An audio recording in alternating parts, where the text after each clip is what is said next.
Okay, so we're now recording. So welcome everyone to the webinar.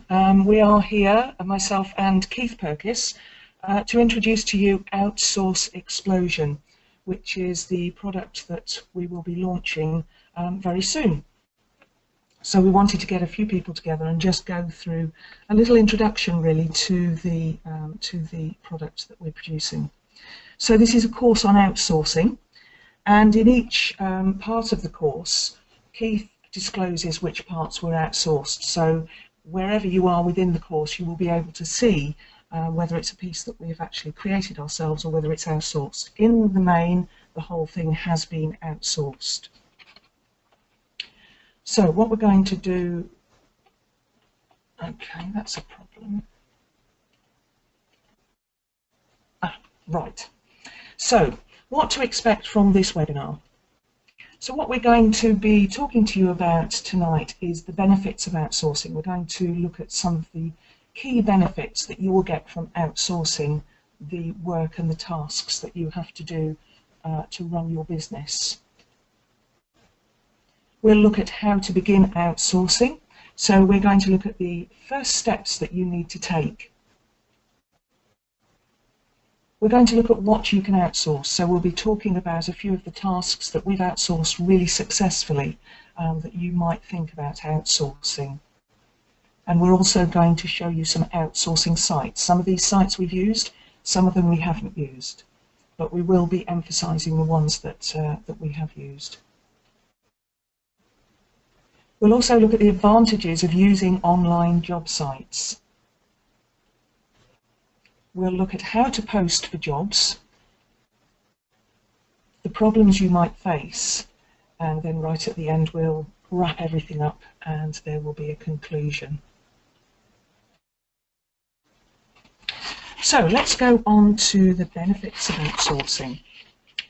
So when you actually start to offload the work tasks that you have to do, you will find that it will free up an enormous amount of your time so that you can work on other tasks. And this has got to be a good thing. If you think about the whole thing about running an online business, there's an awful lot to do all the time, and you can get really bogged down and things kind of go in layers, one over the top of the other, and suddenly you've forgotten key pieces that you need to do. So it actually frees up your time. You'll also receive quality work. When you actually outsource the work, it will be done to a professional standard, depending on the people that you choose to do the work, of course. But within the product, we will recommend some people who we've found to be very good. And you obviously you've perhaps already got some people yourself, but you also will find people through recommendations and through trial and error, basically. The quantity of jobs getting done increases. Well, this is pretty obvious, really, isn't it? If there's two of you working on a product or three of you working on a product, you're going to get much more done than if you're trying to do it all yourself. And of course, an advantage of that is that they get done much more quickly as well. So your business actually becomes more cost effective. So if you can outsource a task to Fiverr, for example, and it costs you $5, it might be something that would have taken you 3 or 4 hours to work out how to do it, or to research how to do it, or to learn how to do it. Or it might be something you can already do, but you can't do it as well as the person you're going to outsource to. So you will become much more cost effective. So different time zones is going to mean that your jobs will be completed while you sleep. So if you are in a bit of a push to get something done, it means that when you wake up the next morning, you're going to find a heap of tasks that have already been done, which is going to make you feel really good. So we're going to go on to how to begin to outsource. And there are a number of things you need to do when you start to think about outsourcing. The biggest thing is to decide what to outsource. And within the product that we've created, there will be some little task sheets that you can fill in, which will help you to define the tasks that need to be done, and then to sort them into some sort of an order so you can decide what you can do, what you want somebody else to do, And this is what it says here, that it's going to divide the tasks, and then you can outsource what you can't do, but also decide if you want to complete any tasks that you can do. As I said before, in terms of time management, you might find that you want to outsource something that maybe takes you longer than it will take somebody else to do it.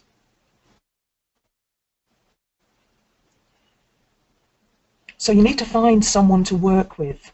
If you don't already have someone, you need to send a request and you need to see what work they produce. So you're going to go on to the outsourcing sites, you're going to find somebody who's offering the task that you want completing, and then you will send them a request. You would ideally think about asking them for examples. You'll enter into a dialogue with them, and so you can have some idea of the sort of things that they're going to do. And you are always going to leave time for revisions. Don't give yourself a really tight time scale. What might happen is it could come back and it's really not what you were expecting, or it's sort of what you were expecting, but you want them to try and modify it a little bit. So always leave that extra time for revisions. So what can you outsource? Well, basically you can outsource anything, but here are some of the things you might want to consider. Graphics. Not everybody's good at graphics. Personally, I'm hopeless at graphics. I'd much rather outsource them. I find that a lot of the professional people who create graphics are really very good at it. Articles. Maybe you're not the best writer, or maybe English isn't your first language, but writing is something you can find a lot of people online offering writing services. Do be very, very clear to check their writing standard, though. Sometimes I haven't always got what I've expected, and it's needed an awful lot of editing. Emails. Emails are something that you can build up your skills to write good emails, but also at the beginning, if you're not keen to learn that very quickly, you can outsource your email writing. Sales copy and sales funnel setup. And again, sales copy is something that is quite a skill. To create a good sales page, you really need to have that skill behind you.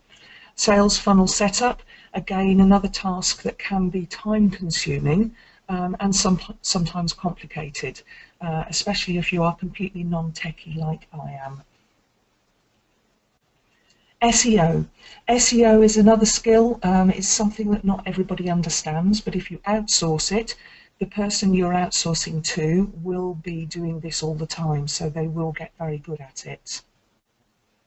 Social media accounts. These can take up an awful lot of your time. Even just kind of keeping your Facebook page updated, and that's without thinking about Twitter or Pinterest or Instagram or all of those other things. So you can outsource having your social media accounts updated for you. Traffic. Traffic is something you can outsource. So it's always worth looking at that. There are a lot of programs out there that you can tap into. Some of them you have to pay quite a bit for. Others are much more cost effective. But there's a lot of products out there that you can buy that will teach you about outsourcing traffic. Videos and audios. Not everybody's comfortable being in front of the camera or even speaking on an audio. So if you want to, you can outsource that.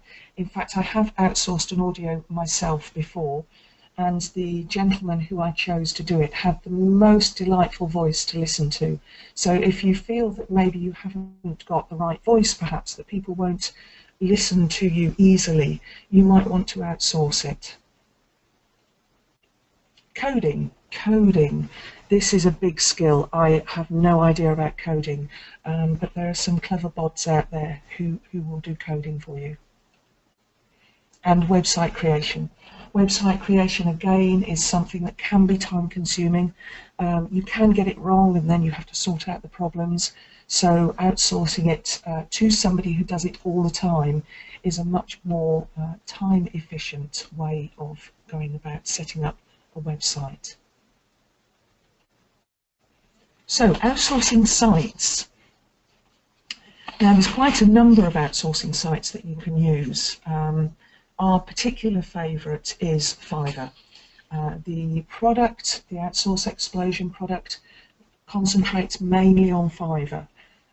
It's something that we found that we can get some very good quality work done, and obviously not very expensive. Some of the others, you'll find that the charges are a little bit higher, but you have to weigh up whether you're going to get a better service, whether you can find the right person.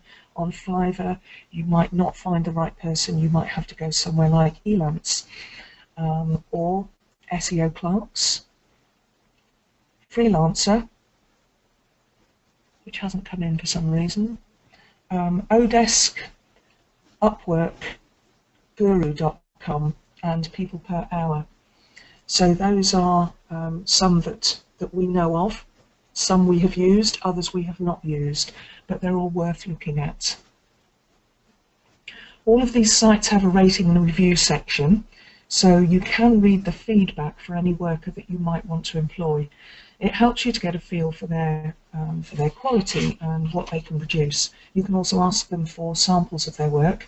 And once you enter into a dialogue with these people, you'll get a feel for how well they can communicate, and then you will be able to have a better idea of whether they're going to be able to produce what you're trying to communicate to them.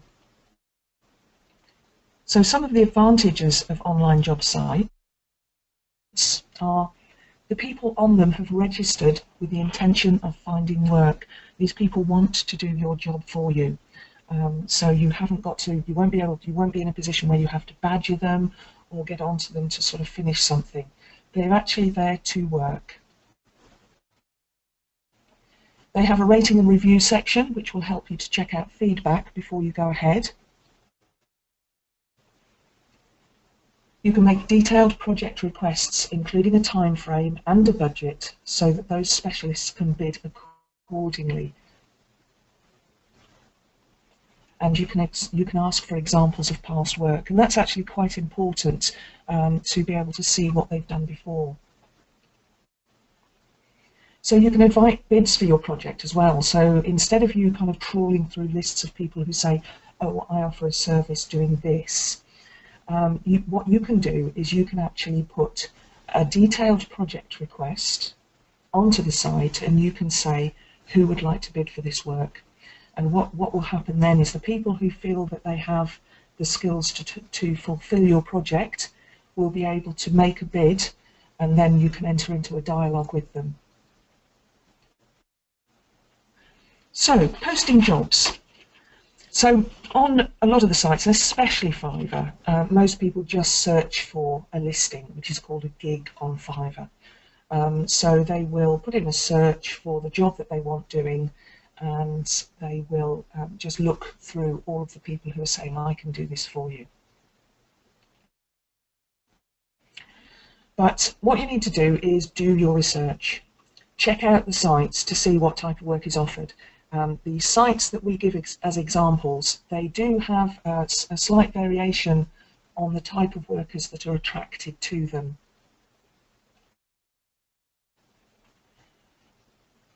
Always read the reviews and feedback before you post, before you actually employ somebody to do your project, and do ask for examples of their past work. So you need to also outline your job request, including time frame and budget, and do allow time for revisions. It's not a bad idea to give them a shorter time frame, because you will get your project back within a set amount of time. If you actually give them the time frame that's the longer time frame, they may not do it as quickly, and then you haven't got that time for revisions. So if you need something to be done in 10 days, tell them it needs to be done in 5 days, and then it gives you 5 days to get any revisions done. Don't forget to look on forums and social media sites for recommendations. Some people who look for outsourcers don't really think of asking others who they use, and it's a really good idea, especially if you are in a group of other online marketers, because there is likely to be somebody who already uses somebody and they can actually speak for them and give you a recommendation. So problems that you might face when you are looking for somebody and when you get your project back. Language barriers. A lot of the people who are very good at the technical side of the internet actually don't speak English as a first language. Some of them do, but an awful lot of them don't. So just be very aware that there could be a language barrier.